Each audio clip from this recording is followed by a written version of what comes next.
Welcome everyone to our mathematics series. Today we continue with our teaching on bearing, the SSCE aspect of it.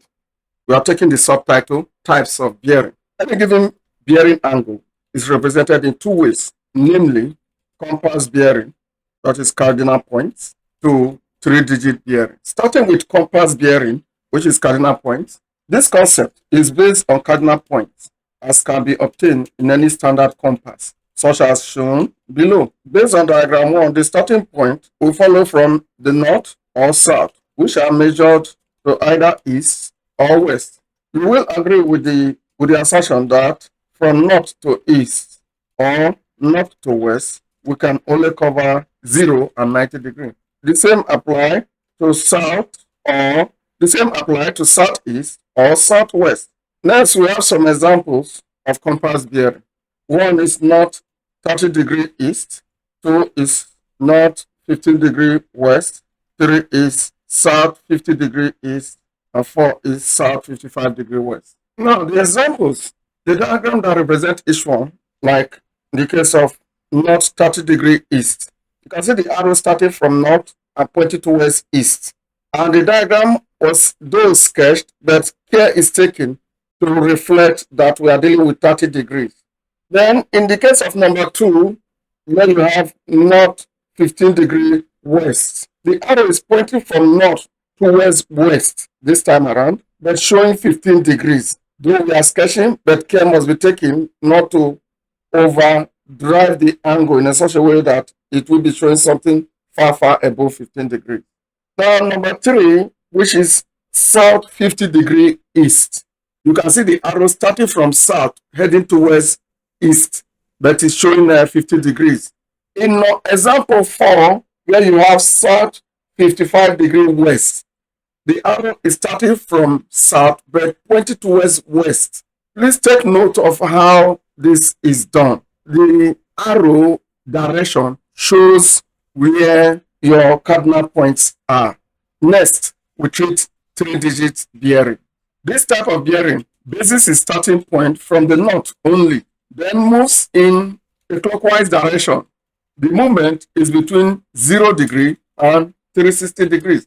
Below are some examples of three-digit bearing. 1, 0, 10 degrees, 2, 0, 80 degrees, 3, 150 degrees, 4, 250 degrees, 5, 320 degrees. The concept of quadrant is important here, though to be numbered in clockwise direction instead of the usual anti-clockwise numbering. Thus, we have the format as, so in any of our drawing, we'll be taking note of this, that any angle between 0 and 90 degrees will fall into the first quadrant, and any angle between 90 and 180 degrees will fall into the second quadrant, and angles between 180 and 270 will fall into the third quadrant, and angles between 270 and 360 will fall into the fourth quadrant. Then we can now represent our given examples with their diagram properly. Next, if you look at our examples carefully, you'll see that example 1, which is 0, 10 degrees. Starting from the north, the arrow is pointing in a clockwise direction. But bearing in mind that 10 degrees is between 0 and 90 degrees, hence our diagram there. If you look at example 2, it is 0, 80 degrees. The arrow is starting from the north, pointing anti-clockwise. But our given angle is between 0 and 90 degrees, hence it's still within the first quadrant. Now, if you look at example 3, the given angle is 150 degrees. The arrow is starting from the north, pointing clockwise. But our angle is 150 degrees, so it's above the first quadrant. It's in the second quadrant where you have between 90 and 180 degrees. Hence, it is shown in that form where you see that the line is outside 90 degrees. Now, number 4 is 250 degrees. Our arc arrows start from the north and point in a clockwise direction. But you can see that the line that represents that angle is outside 180 degrees, is within the quadrant where you have 270 degrees, between 180 and 270 degrees. Now, for number 5, the given angle is 320 degrees. Now, our arc starts from the north and is pointing clockwise. Is stopped in the fourth quadrant because 320 is above the third quadrant is within 270 and 360. Hence, the diagram be shown like that. Next, with any three-digit bearing can be converted to compass bearing and vice versa. Let's take some examples. Convert the following three-digit bearing to compass bearing.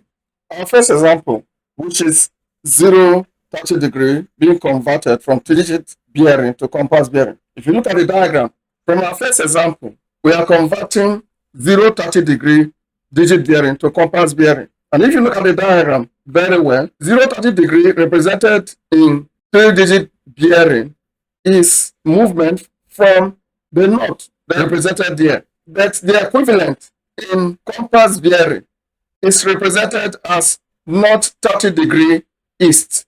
Example 2, which is 130 degrees in three-digit bearing. If you look at the diagram, in three-digit bearing, it's in the second quadrant. Now the arrow there, our arc there, start from north, pointing clockwise to 130 degrees. But when you are representing it in compass bearing, it is south 50 degree east. That is the best interpretation of the line that was produced there. And number 3, which is 300 degrees, we are converting from three-digit bearing. In the three-digit bearing representation of the diagram, we start from north, and your line is in the fourth quadrant. But when converting it to compass bearing, it is not 60 degree west, the line represented here. Another example. Convert the following compass bearing to three-digit bearing. 1, north 65 degree east. 2, south 40 degree west. In the first example, which is north 65 degree east, the compass bearing, we're converting to three-digit bearing. If you look at the diagram, you will notice that our line is not east, but 65 degree. Now, when converting it to three-digit bearing, we are no longer drawing the cardinal points as shown. It's just a straight line for the north, indicating the north.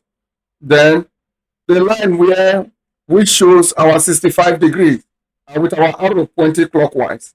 Then in the next example, which is example 2, where you have south 40 degree west in the compass bearing, we have the cardinal points shown with our west and south shown.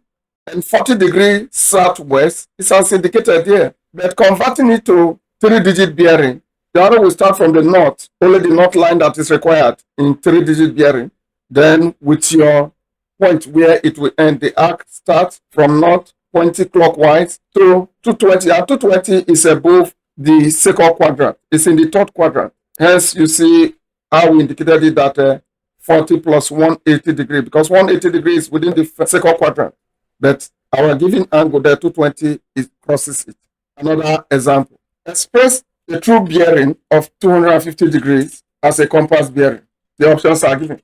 The required diagram is as shown below. Now, the angle we are looking for is theta, but theta is equals to 250 minus 180 degree, and that is equals to 70 degree. Also, theta is between south and west. Hence, theta is equals to south 70 degrees west. Another example. Which of the following bearing is equivalent to south 50 degrees west? The options are given. The required diagram, which shows south 50 degrees west, is as given.